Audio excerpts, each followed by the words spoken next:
Success पाना है तो मोटिवेट रहो, और मोटिवेट रहोगे तो सफलता आपके कदम चूमेगी।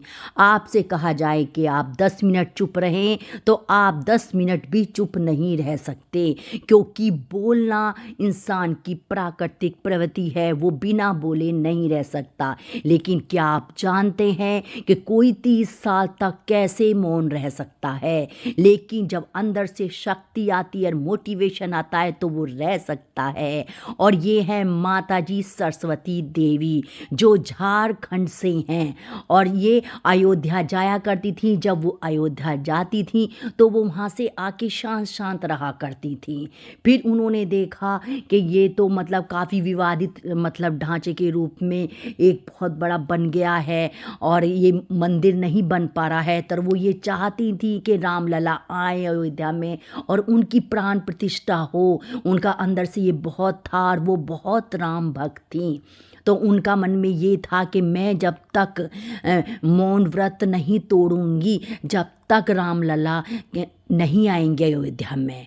और उन्होंने 6 दिसंबर 1992 से बिल्कुल मौन व्रत रख लिया था, जबकि पहले भी वो अयोध्या जाया करती थी। लेकिन वो जब अयोध्या जाती थी तो वहाँ से आके वो शांत शांत रहती थी।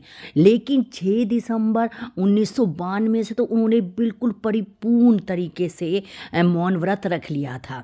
और उनके जो बेटे हैं उन्होंने ये बताया कि वो बहुत बड़ी राम भक्त हैं, खूब पूजा पाठ करती हैं। और अब तो उन्होंने 6 दिसंबर 1992 से बिल्कुल ही बोलना बंद कर दिया। पहले जाया करती थी तो शांत रहा करती थी, कम बोलती थी।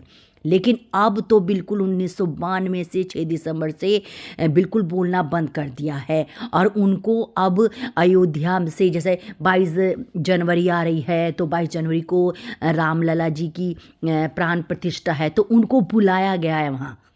तो वहाँ वो जाएंगी और ये कह रही हैं, मतलब वो लिख के बता रही हैं, ये लिख के बता रही हैं कि मैं उसी दिन मौन व्रत तोड़ूंगी। और सबसे पहला शब्द वो क्या बोलेंगी? वो सबसे पहला शब्द बोलेंगी सीताराम। और उस दिन से उनका मौन व्रत टूटेगा। और ये जो है एक मोटिवेशनल स्टोरी है कि जो इंसान चाहे वो कुछ भी कर सकता है और कुछ भी पा सकता है। और उन्होंने 30 साल तक किसी चीज़ को पाने के लिए उन्होंने मौन व्रत रखा। तो ये मोटिवेशनल स्टोरी है कि आप जो चीज़ पाना चाहते हो आपको ज़रूर मिलेगी, लेकिन मेहनत भी बहुत करनी पड़ेगी, अत्यधिक मेहनत करनी पड़ेगी जब आपको मिलेगी। और वो झारखंड से है, ऐसी माता जी को हम प्रणाम करते हैं। और इसी तरह से लोग और आगे आएँ, ऐसे ही अपनी जो चाह है उसको पाएं।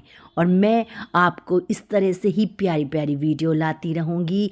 मेरे चैनल को लाइक करें, सब्सक्राइब करें और शेयर करें। राधे राधे, जय श्री कृष्णा।